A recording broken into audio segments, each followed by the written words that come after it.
भगवत गीता की कहानी उस समय शुरू होती है जब महाभारत युद्ध के आगामी युद्ध के पहले अर्जुन अपने मास्टर और सारथी भगवान श्री कृष्ण से गहरी वार्ता कर रहे हैं।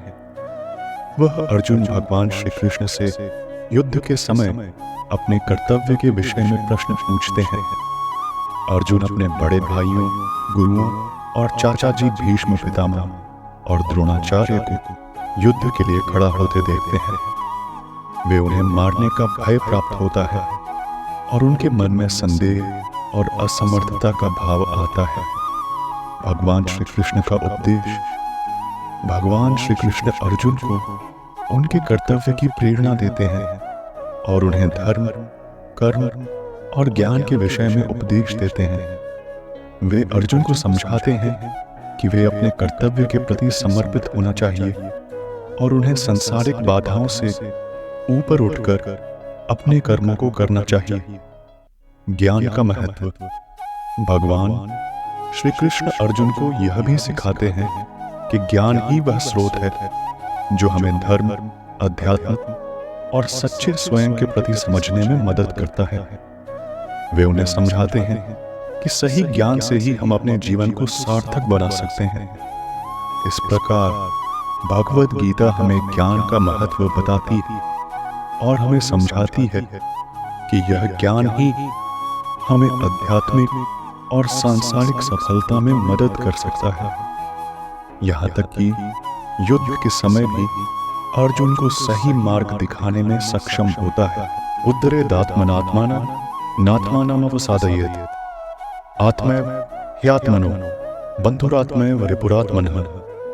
भगवत गीता 6.5। इस श्लोक में भगवान कृष्ण कहते हैं कि आपका सर्वोत्तम मित्र आपका अपना आत्मा होता है जो आपको आत्मसम्मान और स्थिरता प्रदान करता है। सखेत्य तत् ब्रह्मणो निष्ठा विद्याते अस्मिन् निधिगमे। भगवत गीता इस श्लोक में कहा गया है कि जो व्यक्ति अपने मित्र के साथ ब्रह्म की श्रद्धा रखता है वह वास्तविक विद्या को प्राप्त करता है। मित्रता का अर्थ गीता में मित्रता का महत्वपूर्ण स्थान है। यहाँ पर मित्रता का अर्थ बस दोस्ती से नहीं बल्कि आत्मा की उन्नति में साथी की भूमिका से भी जुड़ा हुआ है। गीता में व्यक्त किए गए उपदेशों में मित्रता व्यक्तिगत और सामाजिक स्तरों पर दोनों में महत्वपूर्ण है। कृष्ण और अर्जुन की मित्रता गीता की कहानी में सबसे प्रसिद्ध मित्रता है। कृष्ण और अर्जुन की। अर्जुन के संदेश में शामिल होने वाले भगवान कृष्ण ने अपने मित्र की मदद की, उसे अपने कर्तव्यों का पालन करने के लिए प्रेरित किया और उसे धर्म युद्ध के लिए तैयार किया। इससे हमें यह सीखने को मिलता है कि सच्ची मित्रता व्यक्ति को उसके सही मार्ग पर ले जाने में सहायक होती है। मित्रता का संदेश। भागवत गीता के अनुसार मित्रता का संदेश है कि हमें अपने जीवन में सही और सत्य के पथ पर चलने के लिए साथी की जरूरत होती है। हमें दूसरों की मदद करनी चाहिए, उनके दुख और सुख में साथ देना चाहिए। इससे हम न केवल अपने आप को बल्कि दूसरों को भी उत्तम बना सकते हैं। इस प्रेरणादायक कहानी से हमें यह सीखने को मिलता है कि मित्रता का संदेश हमारे जीवन में अत्यंत महत्वपूर्ण है। हमें अपने दोस्तों और समाज के साथीगत संबंधों को मजबूत बनाने के लिए इसे समझना और अपनाना चाहिए। धन्यवाद। कभी किसी व्यक्ति ने एक सफेद हंस को देखा है?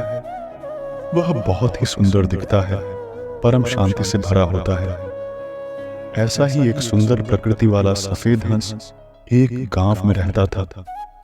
लोगों को वह हंस देखकर बड़ी प्रेरणा मिलती थी क्योंकि वह हर समस्या के बावजूद समय समय पर अपनी शुद्धता बरकरार रखता था।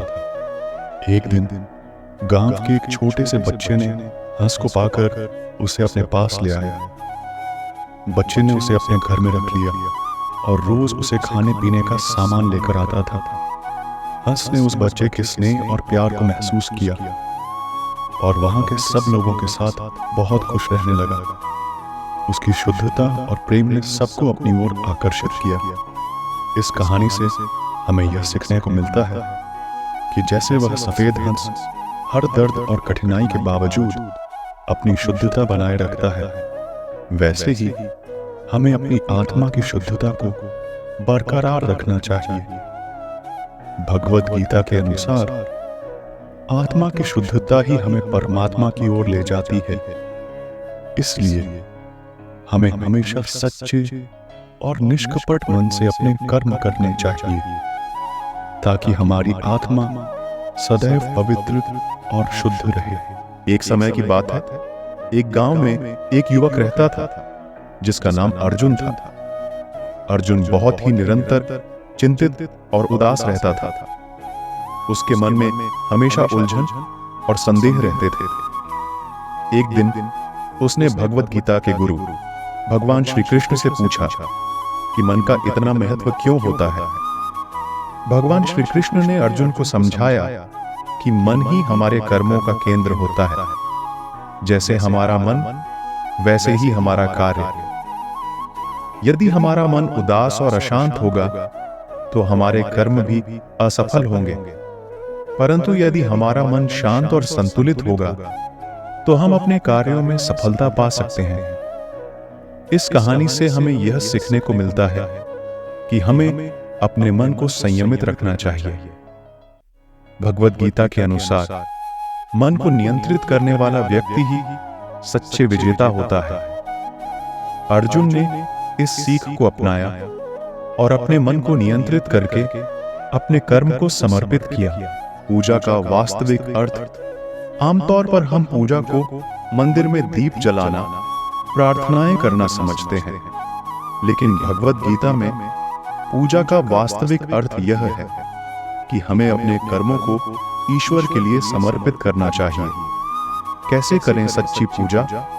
भगवद गीता के अनुसार सच्ची पूजा यह है कि हम अपने दिल से और पूरी श्रद्धा के साथ अपने कर्मों को भगवान के लिए करें। अपने कर्मों में ईश्वर की प्रतीति और समर्पणता से ही सच्ची पूजा होती है।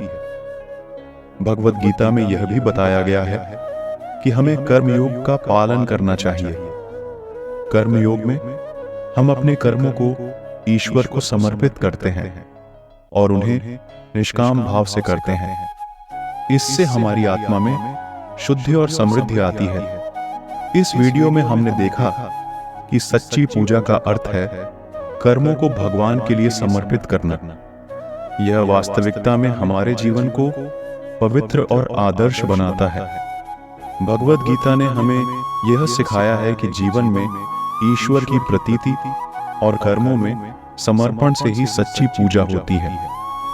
आप सभी से निवेदन है कि इस महत्वपूर्ण संदेश को अपने जीवन में शामिल करें और अपने कर्मों में भगवान की पूजा का समर्पण करें। त्याग का महत्व भगवद गीता में त्याग को अत्यंत महत्वपूर्ण माना गया है। भगवान श्री कृष्ण ने अर्जुन से कहा कि एक योद्धा का धर्म है कि वह अपने कर्तव्यों को निभाते हुए त्याग करे। त्याग से न केवल आत्मशुद्धि होती है, बल्कि समाज में समर्पण और शांति भी आती है। बलिदान का अर्थ, बलिदान वह प्रक्रिया है जिसमें हम अपनी इच्छा के विपरीत समाज और परिवार के हित के लिए कार्य करते हैं। भगवान श्री कृष्ण ने महाभारत के युद्ध में अर्जुन से बलिदान की बात की, जिसमें वे अपने कर्तव्य को निभाने के लिए युद्ध में समर्पित होने का प्रस्ताव रखते हैं। जीवन में अपनाएं। हमारे जीवन में भी त्याग और बलिदान के ये सिद्धांत अत्यंत महत्वपूर्ण हैं। इनका पालन करके हम समाज के लिए सहायक बनते हैं और अपने आत्मा की शुद्धता को बढ़ाते हैं। त्याग से हम आत्मा की उन्नति करते हैं और बलिदान से हम अपने कर्तव्यों को पूरा करते हैं। भगवान की माया वह रहस्यमयी शक्ति है जो हमें इस संसार में बंधने में मदद करती है। भगवद गीता में इसे माया कहा गया है, जो हमें स्वार्थ, मोह और अज्ञान में फंसा देती है। लेकिन इसके पीछे छुपा हुआ गहरा ज्ञान है जो हमें असलियता की ओर ले जाता है। एक कहानी के जरिए समझते हैं। एक बार की बात है, एक व्यक्ति ने एक बहुत ही सुंदर और भव्य मकबरा बनवाया। उसमें महलों की तरह विभिन्न सुंदर सामान और आकर्षक वस्तुओं से भरा हुआ था। वह अपने बनाए हुए इस मकबरे में खुद को बहुत खुश महसूस करता था। लेकिन एक दिन उसे एक संत मिला, जिसने उसे बताया कि सब कुछ जो हम देखते हैं वो सच्चाई नहीं होती। माया के पर्दे के पीछे छुपी सच्चाई ही हमें अनंत सुख और शांति प्रदान करती है। भगवान की माया से बचने का एकमात्र उपाय है अपनी आत्मा के साथ सच्चाई में जुड़ जाना। यहाँ भगवत गीता का अद्वितीय ज्ञान हमें यह सिखाता है कि भगवान की माया से मुक्त होने के लिए हमें सत्य का पालन करना और अपने कर्मों में निष्काम भाव से कार्य करना चाहिए। इस वीडियो से हमें यह समझने को मिलता है कि भगवान की माया न हमें दिखाई देने वाली चीजें हैं, न ही हमारी असली सुख शांति की उत्पत्ति का कारण होती हैं। हमें हमेशा सत्य की ओर रुकना चाहिए और अपनी आत्मा की अनंत शक्ति को महसूस करना चाहिए। कहानी की शुरुआत होती है एक गांव के एक युवक के साथ। वह युवक बहुत ही ईमानदार और सच्चा था।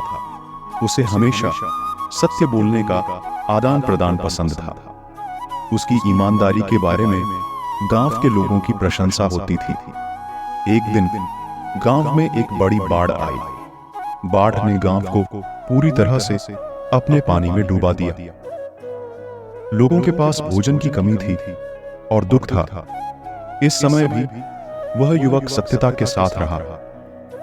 वह लोगों को यहां तक बताता रहा कि बाढ़ की वजह से ही सब कुछ बर्बाद हो गया है और वह सभी मिलकर इस समस्या का समाधान ढूंढेंगे। बाढ़ के बाद लोगों ने उस युवक की सत्यता और उसकी ईमानदारी की प्रशंसा की। उनका यकीन बना रहा कि अगर सत्य का पालन किया जाए तो जीवन में हर समस्या का समाधान अवश्य मिलेगा। इस कहानी से हमें यह सीखने को मिलता है कि सत्य का पालन करना हमारे जीवन में शांति और स्थिरता लाता है। भगवत गीता के अनुसार सत्य ही हमारे जीवन का मूल धर्म है और इसका पालन हमें अंतर्निहित शांति और संतोष प्रदान करता है।